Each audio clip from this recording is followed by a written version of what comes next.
Welcome everyone. Welcome to the Ask the Author session on the latest ITF report, Cleaner Vehicles, Achieving a Resilient Technology Transition. It's great to have you all here. My name is Michael Kloth. I'm the head of communications of ITF, and I have with me Pierpaolo Cazzola, who's the lead author of that very report, and he will take us through the findings in a minute. Before we do that, let me quickly make a few household remarks.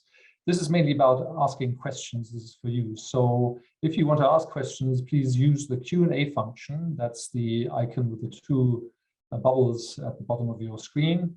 And you can put in questions whenever you want, even now if you've read the report or the summary, or later when you feel like it. Also, at the end of the session, you will see a little window pop up with two questions, a little survey that we're including in these sessions to know whether we're doing well and doing what you enjoy. So don't be surprised. Cleaner vehicles. At the moment, we don't have cleaner vehicles. We have about 1.5 billion dirty vehicles, and about 300 million more will be added over the next decade or so. And the question really is, to save our climate, how can we make sure that those 300 million will be clean and not dirty, and also those that will be replaced. And this is the focus of the report that Pierpaolo Cazzola and his colleagues worked on for some time, and which we published recently, to see what policymakers can do to accelerate that transition really, because it needs to be accelerated if we want to cut carbon. And what are the technologies that we need to focus on? Is it hydrogen? Is it biofuels? Is it electric? So without further ado, I will hand you over to Pierpaolo, who can talk about this much better than I can.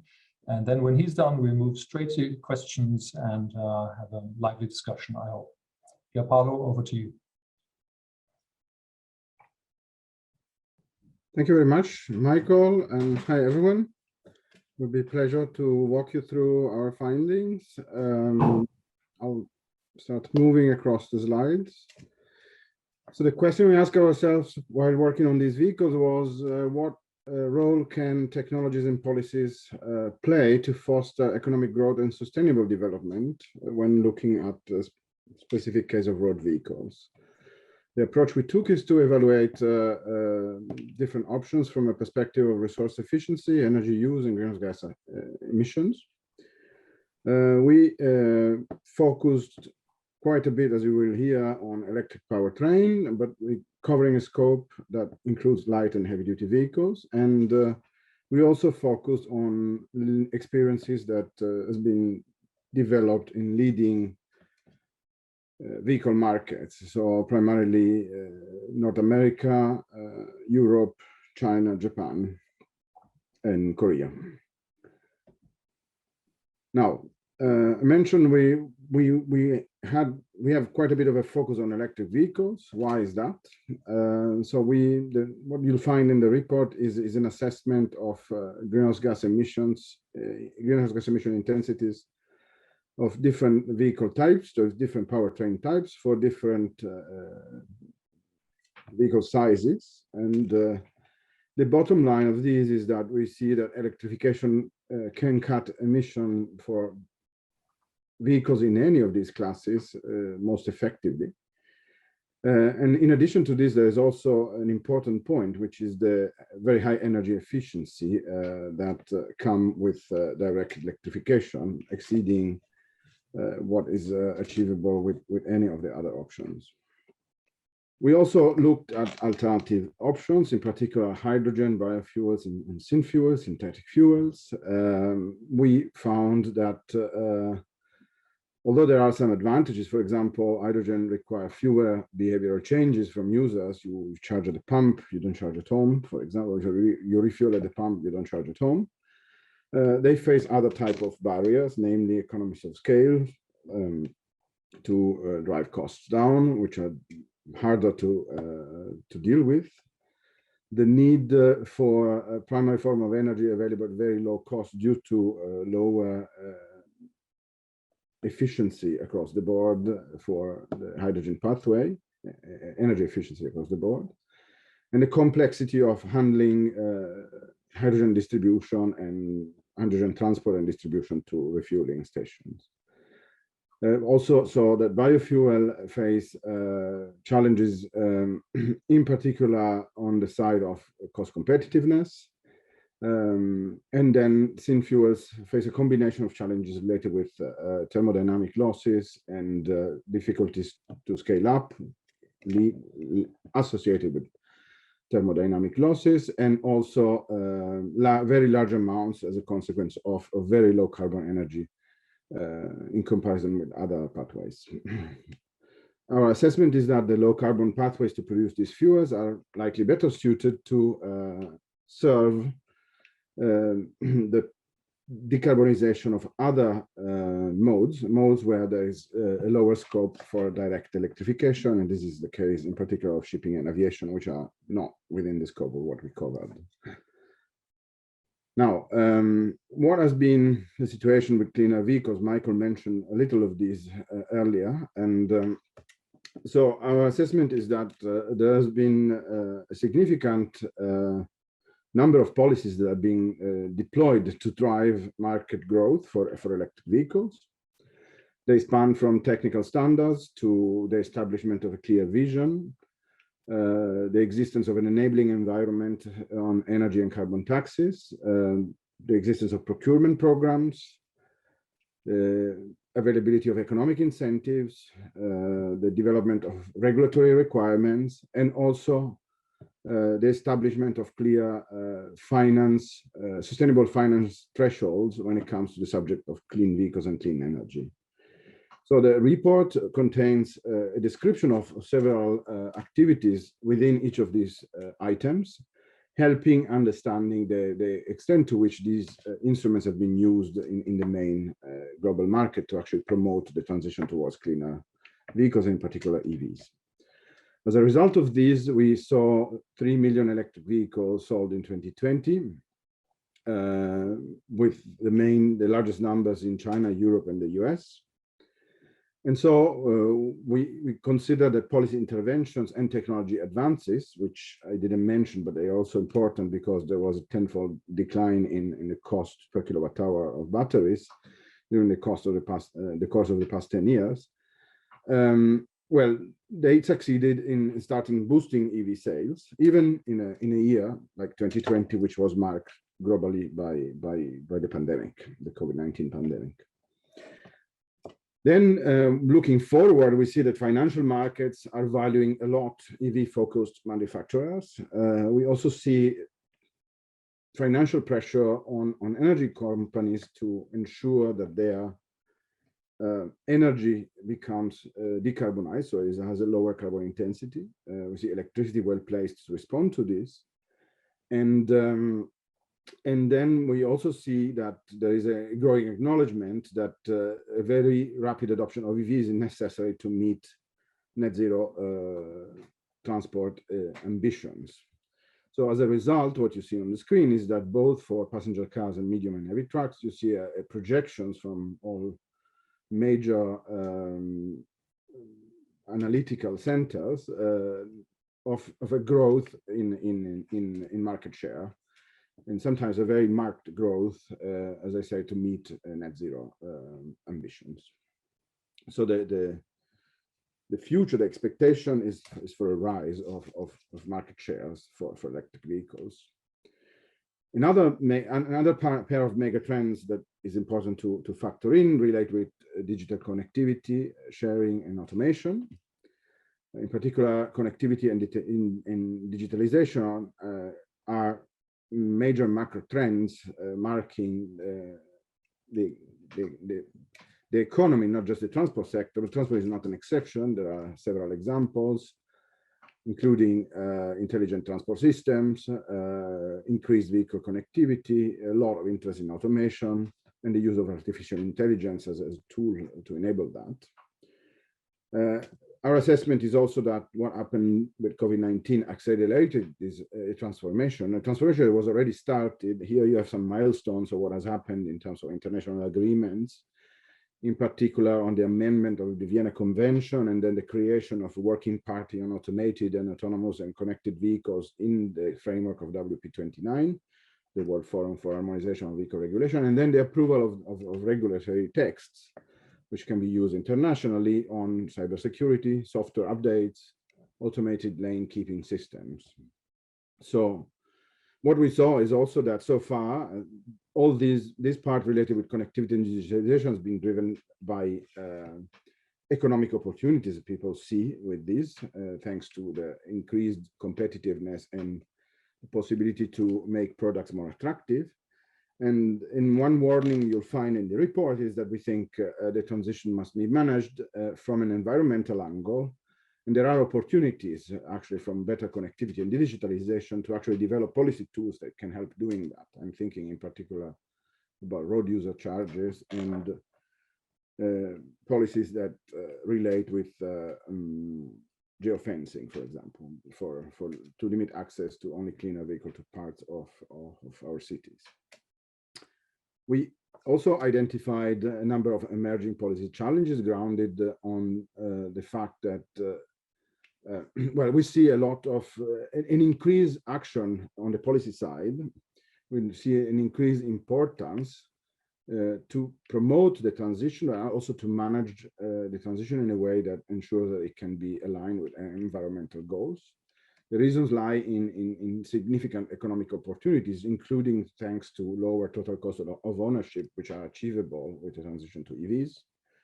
The importance of the sector, the automotive sector and the energy sector, the energy industries for many economies, and the need to act on climate change mitigation, which brings risks in case of delayed actions that have also economic costs. And we see three main challenges beyond the policy discussion I've already mentioned earlier and what has been already developed. And they relate with the need to, to structural changes in the demand for material. So you'll find in the report a full chapter and a full section discussing these and bottlenecks and solutions to overcome them. Also from a technical perspective, for example, what could be the role of PHEVs or electric road systems to ease that. And then revenue losses from fossil fuel taxes that are induced by the fact that vehicles decarbonize. So we also propose policy solution. I mentioned earlier road user charges, carbon tax is already to a large extent applied in several countries, but there is scope for other countries to increase that. And this can offset taxation losses. There is also possibility to apply differentiated taxation for vehicle registrations, which are part of the economic incentives mentioned earlier and can continue. And then there are impacts related with jobs and skill sets, and these relate to a combination of different potentially disruptive transitions, so the digital and clean vehicle transition. And so that requires essentially a preparation and anticipation of what is coming, and then taking action to ensure that the negative consequences of potentially negative consequences that could come with this transition are anticipated and dealt with so that they can be minimized and we can make it an opportunity more than a threat. So in a nutshell, our recommendation points to the need to maintain and introduce policy support for clean vehicles. They wouldn't be picking up as fast if there wasn't, that was not in place.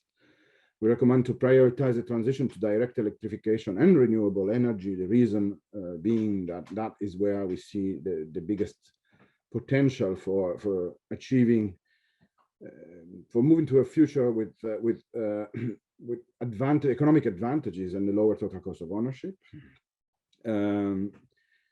We also recommend to address challenges related with material efficiency and sustainable supply chain. I mentioned you'll find a chapter on that. Prepare for a transition from fuel duties. This relates with what I just mentioned on road user charges. And then since these changes in powertrain and in the energy needed will require infrastructure investment, we recommend to include clean energy transport as well as digital connectivity needed for user charges, for example, in COVID-19 recovery packages. We recommend to anticipate and prepare for the transitions in jobs and skill sets. And then since it's going to be important also for other technologies to increase their capacity to compete and participate to the transition, to accelerate the development of other low carbon technologies, which are currently facing greater barriers when it comes to achieving a cost competitive transition. That is in a nutshell what I think I can summarize in the time I have available for on the report. And of course, it would be great to get your questions, and I invite you all to have a closer look if what I just mentioned made it stimulated your interest. Thank you very much. Thank you so much, Pierpaolo, for this quick run through. I know it's dense, a lot of stuff, but there's much more on the report, of course, which is 100+ pages. So all of you are encouraged to read it if you haven't already. Now's the moment to launch your questions, to type them into the Q&A, and I'll throw them into the discussion. Maybe I can start with one that came to my mind. That's my privilege. I can manipulate the order of questions. What I find really interesting that over the past 40 years, we've seen really the mass, the weight, the size of vehicles grow in an immense way. I think 40% over 40 years with the rise of SUVs. If you compare an old Renault 4, with same size class car today, it's astonishing. How does that trend fit in with the transition to clean energy? Because weight uses up energy to clean road transport. Yeah, thank you, Michael. Yes, so the transition to larger vehicles comes, all else being equal, with net increases in energy use per service delivered. So, and net increase in energy use without changing carbon intensity means also higher greenhouse gas emissions. So, from an environmental perspective, this is quite a curse. If you look at this from the broader picture of the technology transition that we try to analyze here, part of this can also be explained with the desire from manufacturer to shift towards product that can be sold at a higher price, and so can help them grow the amount of money they can make by selling similar number of vehicles. There's also a tendency to stagnation to the overall vehicle market that may be a driver for that, may explain that. When it comes to looking at the potential of EVs, if in a context where a vehicle got bigger, one of the advantages is that the energy efficiency gap grows as the vehicle gets bigger. If you compare an internal combustion engine vehicle with an electric vehicle, so from that perspective, shifting to EVs may actually help cutting more than what would have been cut without the size increase. So there are also challenges in that respect, because normally the large EVs come also with large batteries. Large battery mean lot of material requirement.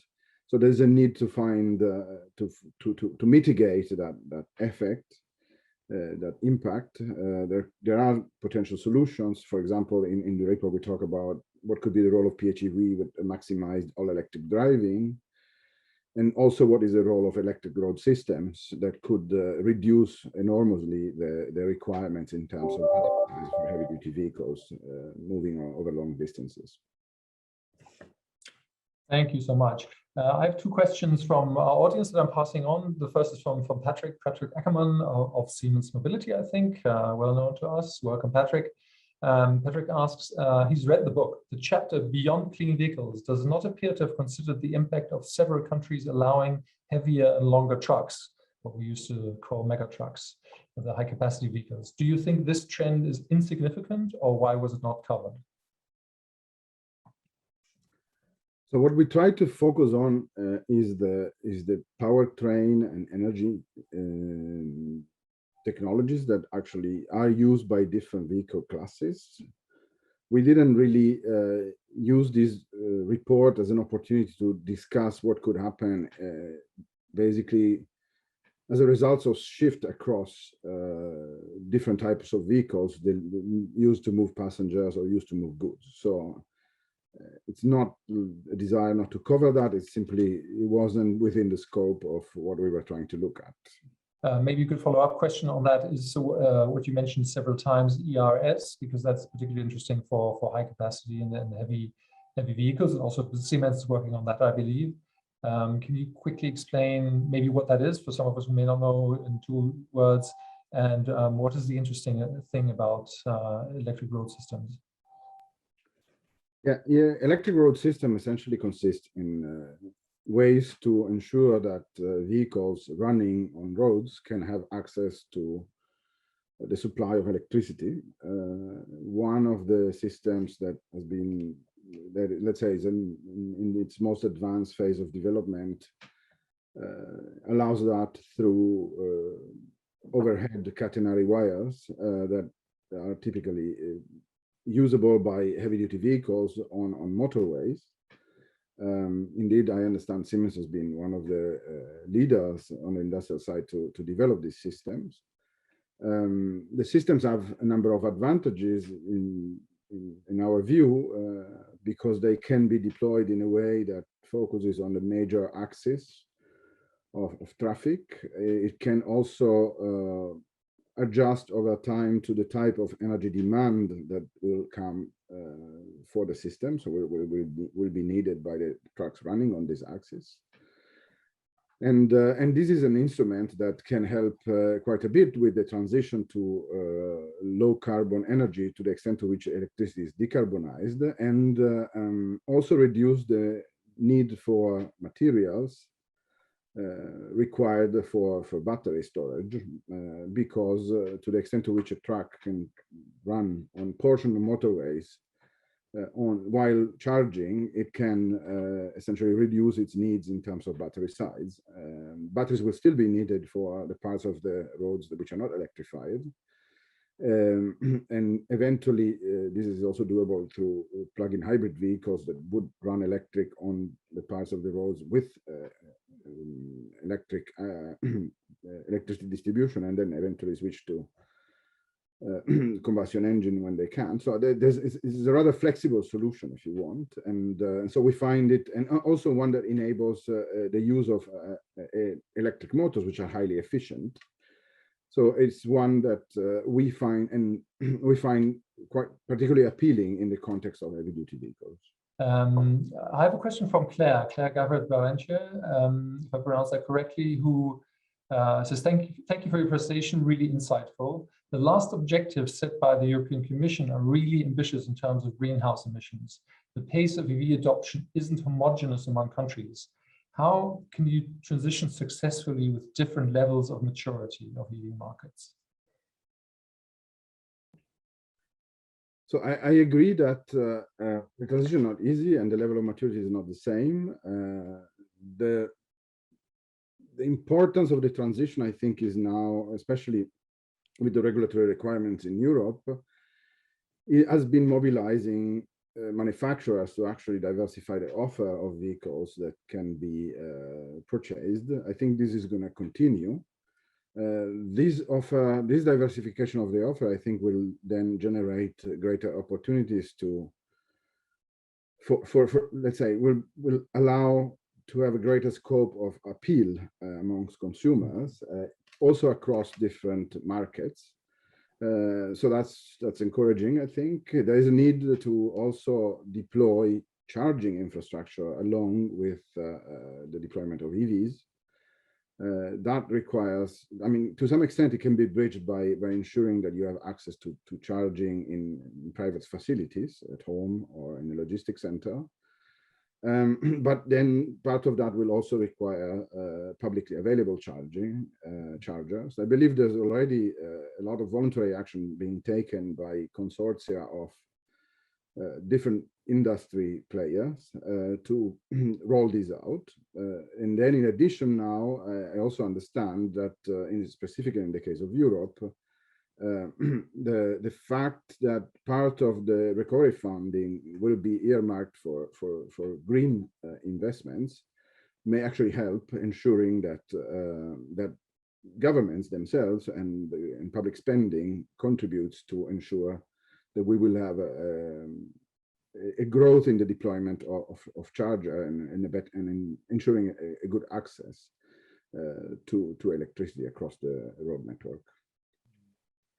And the question of infrastructure poses itself, of course, particularly with the electric road system that requires quite a massive investment. If you want to put electric wires over all highways. Anyway, there's Sten Wandel started to type a question, but only half of it arrived here. So Sten, if you want to, here he comes again. Very good. So that's a long question, but I'll ask another one first from Soko, which asks about, the question is about the role of government, and that's something you've, I think, has been the subtext. You know, governments need to not only set the right impulses, but also to manage the transition. Maybe you can elaborate a little bit on, you know, where government actually needs to put its priorities first. Is it more getting things rolled out, getting to kickstart things? Or is the aspect of managing the transition, you mentioned labor, you mentioned infrastructure, at least as important for a successful transition? I think at this stage, it's very important to anticipate that we're talking about a very likely transition that will shape the way, will shape largely the automotive market, and will also have important impacts on the energy side. And with implications for infrastructure. So it's a complex transition that needs to be anticipated because it can have it can lead to big opportunities, but also, especially if let's say for players that anticipate and try to enjoy the benefits of the potential benefits that this can deliver. But it also comes with, can also come with risks for incumbent players, that, especially if they're not proactive in responding to the likelihood of the change. And so I think it's going to be important for governments to ensure that there's a good understanding across all stakeholders that this transition is bound to happen, and then a dialogue on what is the best way to actually end up benefiting from this rather than losing. And this is where there's a need for management, and it's not just about promoting it. I do think there's more to gain from an acceleration, especially for countries that are already big players in the automotive industry, rather than avoiding that, because I think structurally there's going to be a growing demand for these vehicles, for vehicles that have a better environmental profile, a better capacity to respond to the challenge of climate change, and also because there's a big alignment between these the electrification and other trends like connectivity and digitalization, which are happening at the same time. Yeah, thanks. Very interesting. We're already reaching the end of our allotted time, but I want to throw in this last question, which comes from Salvador Saavedra, and this is about actually the energy supply for the clean cars, as we know that electric vehicles that do not have clean electricity are not clean vehicles. How much is it needed to grow the supply and the electricity production to support the change to electric vehicles? So the quantitative dimension, I guess, you know, how much more electricity will we need and all, and then but also the qualitative about making that energy clean. Well, one of the nice aspects of transitioning to EVs is that in terms of total energy demand, you're going to switch towards something that has lower needs compared to combustion engine vehicles. So when it comes to the electricity demand itself, it's important to know that electricity today is already something, electricity demand is not something that is stable across days and weeks and months. It's something that varies across the day, for example, with peaks in the morning and in the evening.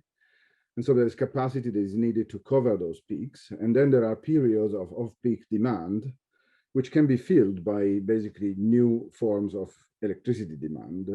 Overnight charging, for example, could come without major implications in terms of overall electricity production capacity needs. If you manage to basically focus the demand for charging to electric vehicles in off-peak periods of electricity demand, that has many advantages. There are also advantages in terms of pairing greater production capacity, for example, with a switch towards solar electricity during the day, and so greater availability, with increasing demand across the hours of the day where there is excess production from solar electricity. So I think there are the aspect of energy demand, overall energy in electricity demand increase, I think is manageable. It also can be anticipated over the years. This is a transition that comes through new vehicles coming into the fleet.